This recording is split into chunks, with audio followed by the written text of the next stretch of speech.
두산그룹 주주님들 반갑습니다. 이복현 금융감독 원장이 앞으로 주주권익 침해 사례에 대한 펀드 의결권 행사 현황을 철저히 점검하고 미흡한 사례에 대해서 실명 공개 등도 추진하겠다고 밝혔죠. 이는 두산 지배구조 개편과 같이 주주권익을 침해할 수 있는 사례에 대해 자산운용사가 앞장서서 반대표를 자유롭게 던질 수 있도록 판을 깔아주겠다는 의도로 보인다는 이야기들이 나오고 있습니다. 금감원이 두산 임시주총을 구체적으로 언급을 한 건 아니지만 업계에서는 이번 조치로 인해 두산그룹 지배구조 재편에 영향을 줄 것으로 보인다고 합니다. 지난달 12월쯤 두산그룹이 실질적으로 아무런 설명도 없이 두산바켓과 합병을 하겠다 발표했죠. 합병을 하려면 금감원 승인을 받아야 되는데 금감원에서 승인을 받는데 문제가 있다. 정정신고서를 내라고 했지만 합병 비율을 그대로 두고 그냥 형식적인 정정신고서를 내면서 금감원의 경고를 무시했죠. 그래서 이복현 금감원장이 무제한 정정신고서를 요청할 거다. 끝까지 그렇게 해봐. 이렇게 된 것인데 사실상 합병은 무산이 되는 겁니다. 만약 추가 정정 요청을 하지 않는다면 9월 25일에 예정된 주주총회에서 결정이 되는데요. 만약 주주총회에서 합병안이 통과되면 10월 15일까지 주식 매수 청구 기간이죠. 토익 주주들의 입장에서는 우량기업인 두산바켓을 두산 로보틱스와 비슷한 비율로 합병에 반대하는 것은 당연한 일이고 아무리 생각해도 두산 에너빌리티와 두산바켓의 주주님들로서는 이해가 가지 않는 합병이죠.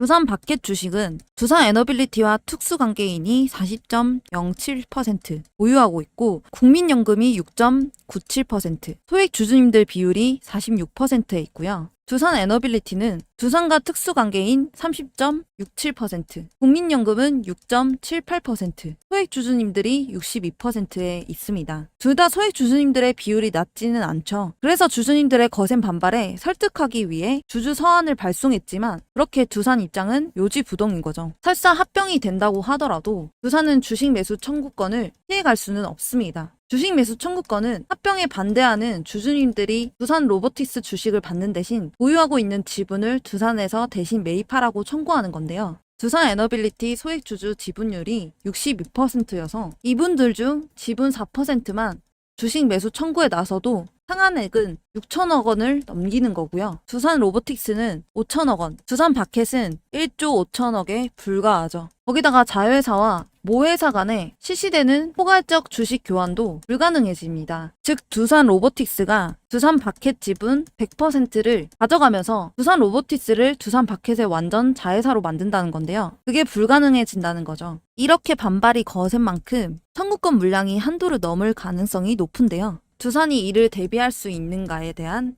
우려도 커지고 있습니다. 두산그룹의 관계자는 이런 말을 했죠. 아직 주식 매수 청구권 행사 기간이 많이 남아있지만 상한액이 넘으면 이사회나 주총을 통해 진행 여부를 한 번 더 판단할 것이라고 전했습니다. 그래서 그런지 두산은 두산바켓의 미국 등 해외 법인으로부터 1조 5천억 원을 끌어올 계획이라고 합니다. 그리고 두산바켓은 해외 법인에 돈을 들이는데 시간이 걸리는 만큼 급전을 빌리는데 브릿지론 조달도 나섰다고 하는데요. 이 브릿지론이란 일시적인 자금난에 빠지는 경우 일시적으로 자금을 연결하는 다리가 되는 대출로 한마디로 임시방편 자금 대출입니다. 지금 분위기가 심상치 않아요. 금감원도 이를 갈고 있는 것으로 보여지는데요. 다른 기업들의 합병권도 있지만 제일 큰 논란으로 있는 게 두산이잖아요.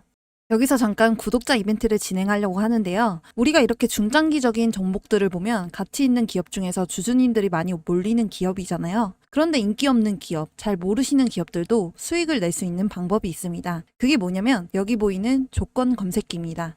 지금부터 이 검색기로 얼마만큼 수익이 안정적으로 나는지 장점과 단점이 무엇인지 설명드릴게요. 왼쪽 상단을 보시면 제가 실제로 쓰고 있는 검색기인데 보이시나요? 이 검색기가 오늘 여러분들에게 알려드릴 검색기입니다. 시가 베팅 검색기라고 하는데 오늘 잡아준 종목이 10개 이상 정도 보여지고 있고요. 우린 오늘 이 검색기가 잡아준 종목들로 매매를 진행을 할 건데 자 일단 등락률을 가장 많이 오른 순으로 해놨어요. 이 신풍 제약을 보면 주주님들의 차트와는 좀 다른 점이 보이실 거예요. 그게 뭐냐면 이 화살표, 주주님들 차트에는 없을 겁니다. 이 화살표가 의미하는 게 뭐냐면 바로 강력 매수 신호예요. 그래서 저는 신호수식이랑 검색기랑 같이 병행해서 쓰고 있는데 두 개를 같이 썼을 때 얼마만큼 안정적으로 수익이 나오는지 지금부터 보여드리도록 할게요. 자, 일단 차트를 봤을 때 당일 일본 캔들의 화살표, 즉 매수 신호가 나와줬는지부터 확인을 해야 합니다. 자, 이 종목 화살표 나와줬죠? 그럼 우린 이 종목을 가지고 매매를 진행해야 합니다. 매수 신호 확인이 됐으면 분봉으로 넘어가면 1분봉, 3분봉, 5분봉, 10분봉 등 여러 가지가 있는데 이 강력 매수 신호 수식은 3분봉에 가장 최적화가 되어 있기 때문에 3분봉으로 놓고 보시는 걸 가장 추천을 드립니다. 자, 다시 차트로 넘어와서 몇 시 몇 분에 나와줬는지 한번 볼까요? 9시에 나온 거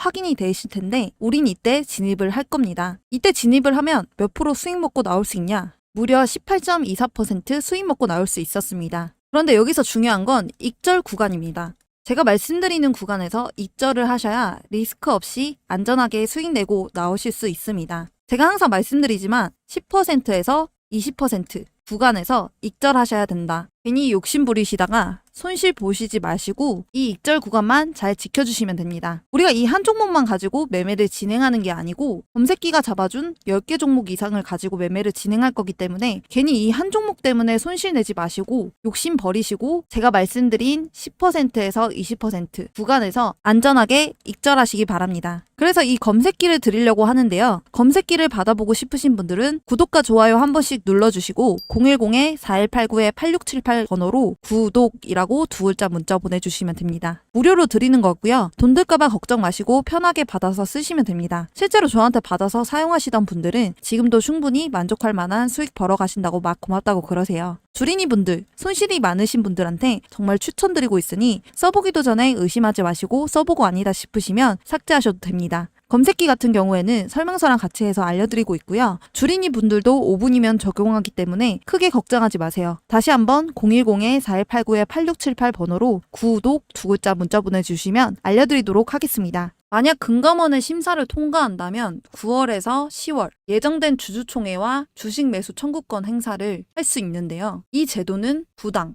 불공정한 분할, 합병, 영업 양도에 반대하는 소액 주주님들의 보호장치로 다수의 의사로 회사를 이끌어 나가지만 반대하는 군소주주에 대하여는 금전상의 불이익이 없도록 회사가 공정한 가격으로 이들의 보유 주식을 매수하도록 의무화한 제도인데요. 주식 매수 청구권을 통해 투자금을 돌려받을 수는 있지만 이때 주식 매수 청구 금액은 매수가가 아닌 거래되는 시가를 통해 정해지기 때문에 손실을 확정지어야 할 가능성도 있습니다. 주식 매수 청구권이 얼마나 행사될지도 관전 포인트인데요. 이번 분할 합병에 반대하는 주주님들은 주식 매수 청구권을 쓰면 되는데 분할 합병을 진행하는 3개 회사 두산 에너빌리티, 두산 로보틱스, 두산 바켓을 반대 주식을 사들이고 소각할 예정입니다. 권리 주주 확정은 오늘 29일입니다. 9월 25일부터 10월 15일까지 주식 매수 청구권을 행사할 수 있습니다. 권리 주주님들의 청구권을 행사하지 않고 팔고 나가더라도 그 주식을 산 사람에게는 청구권이 없으니 주의하셔야 됩니다. 그리고 여기 보시면 원전, SMR, 가스터빈 30% 더 성장, 바켓되는 두산 에너빌, 분할을 기회로 봐야 된다. 이와 같은 긍정적인 기사는 나왔지만 당연히 시간이 지나면 올라갈 수는 있겠죠. 그런데 당장 주가는 좋지가 않습니다. 이런 뉴스가 나와도 우리 주주님들은 중요한 게 아니란 말이에요. 지금 마음이 좋지가 않은데 두산 에너빌리티가 앞으로 좋아지는 것에 대해서는 좋은데요. 그렇지만 저도 그렇고 우리 주주님들도 바켓이 에너빌리티의 자회사로 있으면 훨씬 더 좋단 말이에요. 거기다가 두산그룹 사업 구조 개편 발표 후 시총 4조 원 이상이 증발이 됐단 말이에요. 지금 두산그룹들이 죄다 하락을 하고 있어요. 이런 냉담한 반응인데도 계속해서 합병은 갈 거라고 하고 있죠. 그러는 속에서 추가로 악재가 나와줬어요. 두산 바켓 합병 악재에 배임까지 터졌어요. 바켓에서 배임이 발생하면서 또 악재가 터졌어요. 내부 감사 중 적발이 되었고 전직 임원 1명, 현직 임원 4명 연루되었다고 하는데요. 이 사람들이 어떻게 했냐면 특정 업체에 일감을 몰아주고 원자재를 시가보다 비싸게 구매하는 방식의 배임을 저지른 것으로 알려졌어요. 현직 임원들은 해임이 되었지만 이미 퇴직한 임원에 대해서도 조치 방안을 검토 중에 있다고 해요. 지금 금액은 수십억 원이 수준이고 감사가 계속 진행되는 만큼 적발한 가담 인원과 금액이 더 늘어날 수도 있다고 하는데요. 정말 지금 여론이 좋지 않은 상황에서 발생한 악재예요. 악재. 지금 현재 두산그룹이 사업구조 개편안에 대해 주주님들의 반발이 거세지자 대응에 나섰는데요. 이 대응은 대표 명의로 작성된 주주서한을 각각 홈페이지에 먼저 올렸고 주주님들께 5일날 서한 발송을 게시할 예정이라고 합니다. 자, 일단 제가 두산 바켓 주주서한에 대해서 먼저 요약해서 좀 말씀을 드려볼게요. 일단 메모장으로 적었고요. 한번 볼게요. 일단 합병 인수한 이유는 그전에 로보틱스 소프트웨어 스타트업들과의 기술적 협력을 추진해오던 중 로보틱스와의 통합이 효과적 방안이라고 판단했대요. 그래서 선도 업체들도 미래 기술 개발에 많은 노력을 기울이고 있어서 협력 또는 인수 합병을 적극 추진했대요. 일각에서는 두산 로보틱스의 이름에 주식으로 교환된다는 점에만 초점을 맞췄는데, 그러나 이 주식은 주식 교환 이전의 두산 로보틱스가 아니라 두산 바켓과 두산 로보틱스가 실질 경제적으로 결합된 통합 법인의 주식이라는 점을 강조했어요. 그리고 이제 합병이 된다고 하면 두산 바켓은 기존에 보유하던 자사주 이외의 주식 교환 과정에서 주주님들의 주식 매수 청구권 행사로 인해 취득하는 자사주를 전부 소각하고 두 회사의 주식 교환이 완료되면 합병해서 하나의 회사로 운영될 예정이라고 해요. 일단 두산 바켓의 주주 서한은 이렇고요. 두산 로보틱스 주주 서한을 한번 볼게요. 두산 로보틱스 주주 서한도 메모장으로 한번 준비해봤어요. 여기 보면 거의 두산 바켓과 비슷해요. 주주 서한이랑. 두산 바켓과의 통합이 되면 시너지를 창출하고 사업 성장 가속화도 할 수 있다. 로봇의 최대 시장인 북미 유럽 시장에서 압도적 네트워크와 비즈니스 인프라를 갖춘 두산 바켓과 통합하면 최대 시장에서 고객에 대한 접점이 현재 대비 약 30배 이상 늘어날 거다. 그리고 두 회사 간의 시너지 창출을 통해서 두산 로보틱스 상장 시점에 제시한 3년 뒤 매출 목표 대비 50% 주가 성장이 가능해지면 5년 내 매출 1조 원 이상 회사로 성장할 수 있는 기대가 있다. 이렇게 나와 있고요. 자, 두산 에너빌리티 주주 서한도 메모장으로 요약을 해봤어요. 한번 보여드리자면 두산 에너빌리티는 원전 수주에 대해 이야기를 했어요. 킹코리아가 역할을 집중하고 있는 폴란드, UAE, 사우디 원전에서도 추가 수주 가능성과 영국, 스웨덴, 네덜란드 등의 신규 원전 건설 사업에도 수주를 할 예정이다. 그리고 최근 루마니아 원자력 규제기관의 인증을 취득했잖아요. 그래서 루마니아 최초 건설 사업에 참여할 수 있는 기회를 확보했다. 이건 뭐 알고 있는 거고, 그리고 향후 5년간 62기의 원자로 모듈을 수주 목표 수립하고 있다. 그래서 이를 대폭 초과할 가능성이 있어 제작 기반 확보에 만반의 준비가 필요한 상황이다. 그리고 원자력 스팀 터빈 경우 웨스팅하우스 노영 등과도 협력할 예정이다. 그리고 SMR용 스팀 터빈의 경우 뉴스케일, 테라파워, 롤스로이스와도 사업 논의 중이다. 이거는 일단 뉴스에도 나오지 않은 기사라서 조금 이거는 호재거리로 나올 것 같고요. 그리고 이제 국내 노후 석탄 발전소의 LNG 전환이 가속화될 것으로 예상. 해외 수출 합하면 2038년까지 총 105기의 가스터빈 수주 가능 추정. 그리고 수소터빈 사업은 선진 OEM사보다 더 빠른 진행을 통해 미래 사업 준비 중. 가스터빈 서비스 사업을 통해 안정적인 매출 및 고수익. 이 고수익이 30%에서 40%의 사업 영위. 이에 따라 회사는 이 사업으로 약 10년 뒤 연평균 1조 원 수준의 안정적인 매출 확보를 기대할 수 있다. 네, 지금 거의 다 좋은 호재거리만 나왔어요. 거기서 안 좋은 게 이거예요. 바켓 분할 시 배당 수익의 상실로 인한 영업이익 하락 이야기. 이거 말고는 따로 없었어요. 일단은 지금 주주님들의 화를 풀어주기 위해서는 좋은 얘기밖에 할 수 없는 상황이라서 이거밖에 언급을 하지 않은 것 같아요. 자, 이렇게 봤고요. 그리고 여기 새 회사들 대표들은 주주 서한에서 이번 사업 구조 개편은 주주총회에서 주주들의 의사에 따라 최종 결정되는 것이고, 이번 사업 구조 개편이 주주의 이익과 회사의 성장을 동시에 충족할 수 있는 좋은 기회라고 믿고 있고, 미래 성장 모습을 감안해서 현명한 의사 결정을 해주실 것으로 부탁드린다고 공통적으로 이야기를 했습니다. 이렇게 나와 있는데 미래 변동성은 좋다 이거예요. 그런데 중요한 건 합병 비율이 없단 말이에요. 너무나도 불건정한 합병 비율. 그냥 변동 없이 간다는 거잖아요. 그래서 여기 기사를 보면, 여기 보면 합병 비율 변동 없어. 지배 구조 개편 주주 설득 나섰지만 합병 비율 변동이 없대요. 두산 바켓과 두산 로보틱스는 합병 비율 변동이 없어요. 이렇게 해서 주주님들의 설득이 과연 될까요? 그래, 뭐 주주 소환에서는 미래가 좋아질 수 있도록 노력하는 건 좋은데, 근데 지금 현재는 합병 비율이 제일 중요하잖아요. 그래서 그건 변동을 안 하는 건지. 그래서 여기 보면 합병에 반대하는 주주들이 주식 매수 청구권을 설정 한도 이상으로 행사할 경우 합병은 무산될 수 있다. 그리고 국민연금이 두산 에너빌리티의 지분 6.78%를 보유하고 있어요. 그래서 혼자서도 주식 매수 청구권을 행사를 하게 되면 한도 6천억 원이 넘는단 말이에요. 그렇기 때문에 국민연금이 반대를 해주면 우리도 반대를 할 수 있다. 그리고 과거에 2014년도에 삼성중공업과 삼성 엔지니어링의 합병 과정에서 주식 매수 청구권을 행사했고 합병은 무산됐다. 그래서 김광중 법무법인 클라스 한결 변호사님은 이렇게 말을 했거든요. 두산이 지배 구조 변경에 따른 미래 가치 상승에 대한 비전을 제대로 제시하지 못하는 상황에서 국민연금이 합병 안건에 반대하지도 않고 주식 매수 청구권도 행사하지 않는다면 배임 이슈가 제기될 수도 있다. 이렇게 말을 해요. 솔직히 지금 서한으로는 주주님들의 설득될 가능성이 거의 제로에 가깝죠. 솔직히 내일 시장이 어떻게 될지도 모르는 상황에서 이 서한의 의미는 주총 전까지 주가를 올릴 방도가 없다는 것으로밖에 보이지 않아요.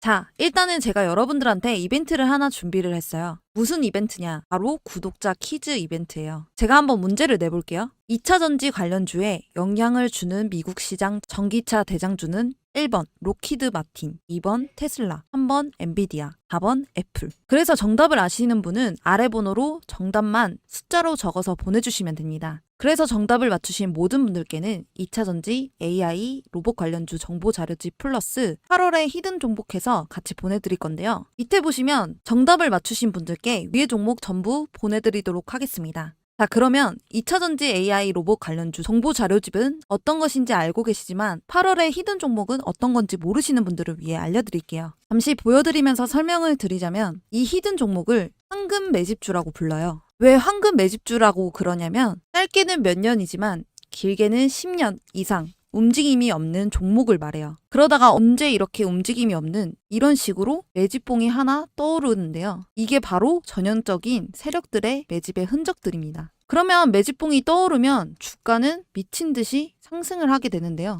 바로 이런 게 히든 종목이에요. 아까 말씀드린 것처럼 황금 매집주. 그렇기 때문에 이 황금 매집주는 발굴하기도 너무 어렵고 찾아내기도 너무 까다로워서 주주님들이 잘 못 찾으실 거예요. 그래서 수익이 많이 나시는 분들 같은 경우는 차트도 볼 줄 알고 몇십 년 동안 경력을 가져 경험과 노하우를 바탕으로 차트 분석을 하시는 분들이라 수익이 나지만 그 이외 주린이 분들이시거나 주식을 처음 접하시는 분들, 주식할 시간이 없는 직장인 분들, 차트를 계속 앉아서 볼 수 없는 분들은 분석하기도 어렵고 공부를 해야 할 시간도 없어요. 이런 분들 같은 경우에 이런 히든 종목 받아가셔서 남부럽지 않게 수익 낼 거니까 너무 힘들어하지 마시고 저와 함께 주주님들의 원금 회복을 넘어서 최소 10배에서 많게는 30배까지도 엄청난 수익률 나올 수 있도록 제가 찾아서 알려드리고 도와드릴게요. 정말 이렇게 눈으로 보시고도 주주님들이 받아가시지 않을 수는 없겠죠. 그래서 제가 하는 구독자 이벤트 여기에 010-4189-8678 번호로 정답을 보내주셔서 맞추신 분들에게는 히든 종목과 정보 자료를 전부 다 드리고 있으니까 100% 무료로 얼른 받아가세요. 오늘도 시청해주셔서 감사합니다. 더 알차고 유익한 정보를 갖고 오도록 하겠습니다.